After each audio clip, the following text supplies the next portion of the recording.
নমস্কার বন্ধুরা, তোমরা সবাই ভালো আছো? আজকে খুব বিশেষ একটা আমি ভিডিও বানাচ্ছি, বানের ভিডিও। তোমরা শুনেছো অনেকের কাছে যে গাছে নাকি বান মারলে সে গাছ মারা যায় এবং গাছের সাথে সে শত্রু মারা যায়, তাই না? তা কতটা সত্যিই শুনেছো?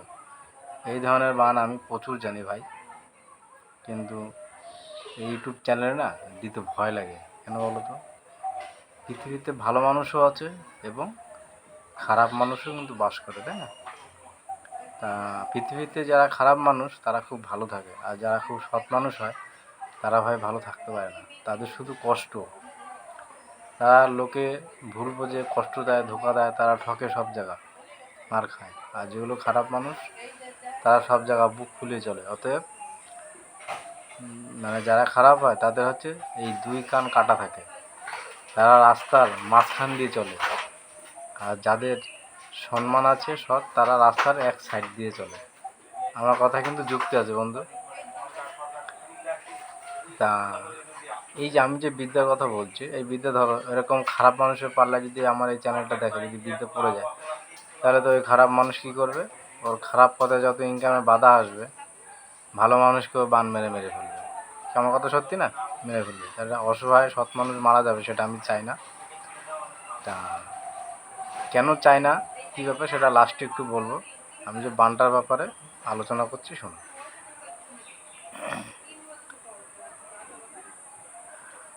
বানটা মারতে হবে তাল গাছে। যেরকম ধরো কোনো একটা শত্রু, ধরো তুমি, যেমন বোঝায় যে ধরো তুমি বিয়ে করেছো, ঠিক আছে? বর্তমানে যেটা বেশি এখন ঘটছে আর কি। ধরো তুমি বিয়ে করেছো, দেখাশোনা করে সব কিছু ঠিক আছে, তুমি চলে গেলে বিদেশ কাজে, বউ রয়েছে কোথায়? বাড়িতে, তাই না? এইবার সেই বউ কী করছে? মোবাইলে অন্য একটা পুরুষ লোকের সাথে মানে ভাব প্রীত করে নিয়ে এত গাঢ় করে ফেলেছে। এবার স্বামী বিদেশ থেকে টাকা পাঠায়, সেই টাকাগুলো সেই যাকে ভালোবাসে ছেলে মানুষটাকে, তাকেই শুধু টাকা দিয়ে হেল্প করছে। এরকম আমি শুনেছি, সত্যি বাস্তবে এটা এখন ঘটছে বর্তমানে, বেশি এটাকেই প্রচলিত হয়ে গেছে। এটাই দেখবা, স্বামী টাকা কামাচ্ছে বিদেশ থেকে কষ্ট করে, বউর কাছে পাঠাচ্ছে, বউ বাবা সেই টাকাগুলো যার সাথে প্রেম করছে তাকে টাকাগুলো সব দিচ্ছে, দুজনে চুকিয়ে প্রেম করছে। এবার ছেলেটা বিদেশ আছে, বাড়ি আসে, বাড়ি আসার পরে যখন দেখে যে এই পরিস্থিতি, সারা জীবন আমি অর্জন করেছি, রেখেছি, বউকে বিশ্বাস করেছি, সন্তান নিয়ে বউ অন্যজনকে দিয়ে দিয়েছে, ঠিক আছে? তাহলে এখানে বিষয় হচ্ছে কি, আমি সেই বন্ধুর জন্যই বলছি, যে বন্ধু তুমি কষ্ট করে কাজ করছো বিদেশে, এসে দেখছো তোমার টাকা পয়সা, তোমার স্ত্রী এবং ছেলেকে ধ্বংস করে নিয়েছে। তাই সেই বন্ধুকে বলছি, বন্ধু তোমাকে বলছি, তুমি, আমি যে বানটা দেবো, এই বান, যে শত্রু তোমার নিজের স্বামী স্ত্রীর ভিতরে তোমার সংসারে আগুন জ্বালিয়েছে, সেই শত্রুদের ক্ষমা নেই, বাঁচার অধিকার নেই। এরকম ধরনের জানোয়ারদের জন্য আমি আছি, ঠিক আছে? আমি যে বান দিচ্ছি, এই বানটা ওই শত্রুকে মেরে দেবে, মেরে দেবে, শত্রু ভস্ম হয়ে, শত্রু মারা যাবে। আর শত্রু মরে গেলেই ওর যে অন্যায় পাপের সাজা শত্রু পেয়ে যাবে, মেরে দেবে। তারপরে তুমি তোমার স্ত্রীকে বুঝিয়ে মানিয়ে নিয়ে তুমি আবার নতুন জীবন তুমি শুরু করবে। বন্ধু, বন্ধু কী বলো, বর্তমানে এখন ছেলেরা বিয়ে করছে, বউ 3 মাস, 6 মাস, 1 বছর পরে স্বামীকে লাথি মেরে অন্যজনের সাথে প্রেম করে চলে যাচ্ছে। এটা কেন হচ্ছে? শুধু মোবাইলের কারণে এটা ঘটছে। ফেসবুক চালাচ্ছে, মোবাইলে প্রেম করছে। তুমি চিন্তা করো, তুমি পছন্দ করে বিয়ে করে নিয়েছো, তোমার স্ত্রীর অন্য একটা ছেলের সাথে ফেসবুকে প্রেম করে, তার সাথে জীবনসঙ্গিনী করে, স্বামীর সাথে ছলনা করে, ছলনা করতে করতে যখন সময় হয় প্রেমের সাথে পালিয়ে চলে যায়। আমি মোবাইলে কত দেখি, ইউটিউবে ভাই, সাংবাদিক আসে, কত আসে সে প্রেমিকায়।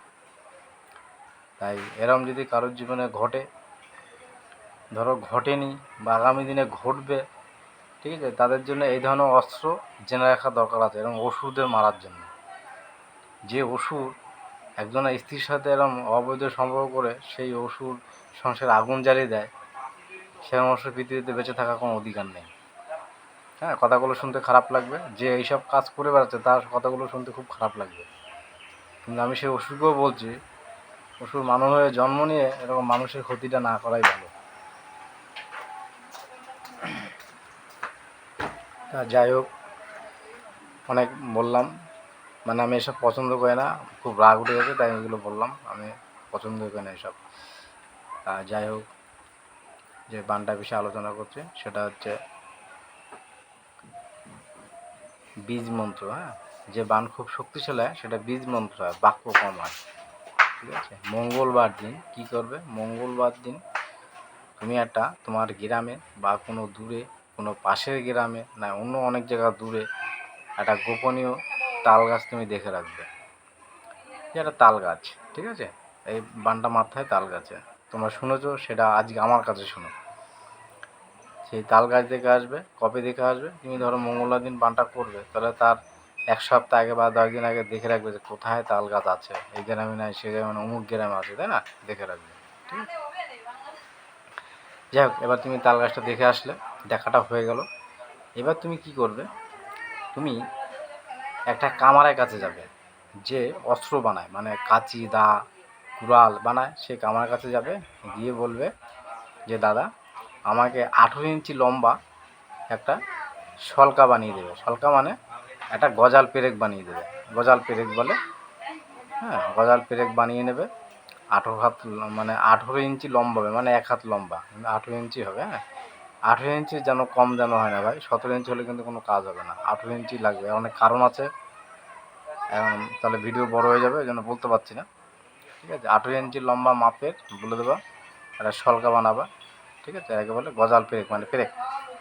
ঠিক আছে, একটা রড কেটে বানালেই হবে, একটা রড 18 ইঞ্চি কেটে কামার বানিয়ে দেবে 18 ইঞ্চি। এবার বানানো হয়ে গেল, তারপরে কি করবে, ওটা আনবে, বাড়িতে এনে মঙ্গলবার দিন সুন্দর করে পূর্ব আর দক্ষিণ মুখ করে তুমি বসবে, চান দান করে নিরামিষ খেয়ে, সামনে প্রদীপ ধূপকাঠি জ্বালিয়ে মা কালীর ছবি রেখে, সুন্দর করে মনে ভক্তি রেখে সুন্দর করে বসবে। হ্যাঁ, দক্ষিণ পূর্ব মুখ করে বসবে, প্রদীপ ধূপকাঠি জ্বালিয়ে আসন পেতে বসবে। বসার পরে কি করবে, তুমি তুমি যে শলকাটা এনেছো ওই শলকাটা হাতে ধরে রাখবে, ধরে রাখবে, আর আমি যে মন্ত্রটা দেবো সেই মন্ত্র একবার করে পড়বে, আর ওই শলকায় এরকম করে ফু দেবে। ধরো এই যে শলকাটা মন্ত্র পড়া হয়ে গেলো, শলকাটা এরকম নিয়ে এরকম ফু দেবে। হ্যাঁ, ওই বীজ মন্ত্র 108 বার পড়বে, আর 108 বার ফু দেবে, একবার পড়বে করে আবার আরেকবার পড়বে, এইভাবে 108 বার করে ফু দেবে, ব্যাস, এটা হয়ে গেল। এবার বান চালানোর নিয়ম। ঠিক আছে, বান চালানোকে তুমি যে তালগাছটা দেখে এসছো সেখানে চলে যাবে এই শলকাটা নিয়ে। ঠিক আছে, সেখানে যাবে, সেখানে গিয়ে কী করবে, ওই যে মন্ত্রটা, ঠিক আছে, ওই মানে তাল গাছে যাবে, তাল গাছের শলকাটা তুমি এইভাবে ধরবে, এরকম এক হাতে ধরবে। ঠিক আছে, ধরে কিন্তু গাড়বে না, কিন্তু এরকম ধরে রাখবে, ঠেকিয়ে রাখবে, আর ওই মন্ত্রটা আবার বলবে, কবার বলবে, 21 বার বলতে হবে এবার।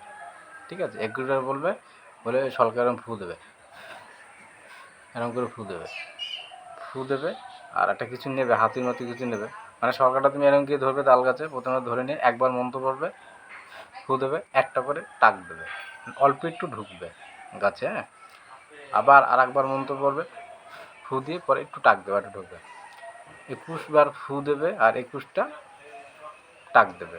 ঠিক আছে, এইবার এটা গেল, টাক দিয়ে ওটা ঢুকিয়ে দেবে, পুরো ঢুকে গেল, মানে পুরো তো 18 ইঞ্চি তো ঢুকানো সম্ভব না, তুমি কমসে কম 9 ইঞ্চি ঢুকিয়ে দেবে।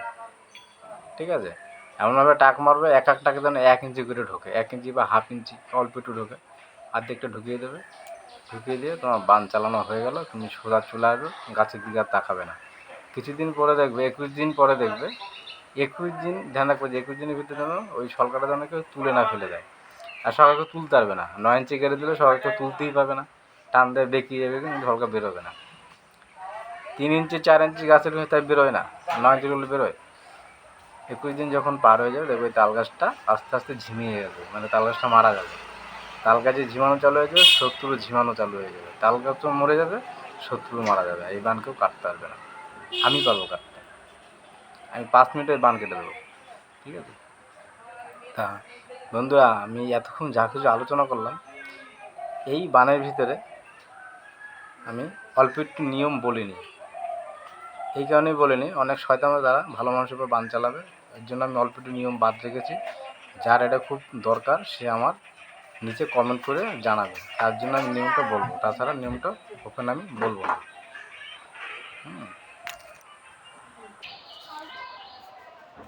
এই যে হচ্ছে বন্ধু মন্ত্র, বীজ মন্ত্র আমি দেখিয়ে দিই। এই দেখো, এই যে ওং হুম ফট সাহা, তারপরে নিচে আছে ওং হুম ওং হং ফট সাহা, উপরে 1 নম্বরে আছে ওং হুম ফট সাহা, 2 নম্বরে আছে ওং হং ফট সাহা, একটু আলাদা আছে। হ্যাঁ, যাই হোক এটা অল্প একটু নিয়ম আমি বাদ রেখেছি, যার খুব দরকার সে কমেন্টে জানাবে, তাকে আমি নিয়মটা বলে দেবো, সেটুকু আমি বাদ রেখেছি।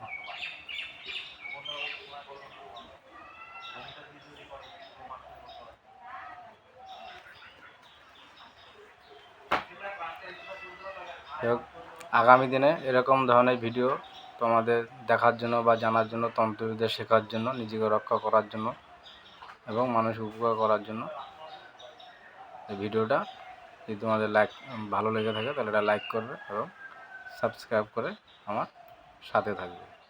আগামী দিনে অনেক কিছু শিখতে পারবে। এমন কোনো তন্ত্রবিদ্যা নাই ভাই আমি জানি না, আমার কাছে সব ধরনের বিদ্যা আছে, আমি এক ধীরে ধীরে সব দেবো। তোমরা ওই জন্য চ্যানেলটা সাবস্ক্রাইব করে থাকো।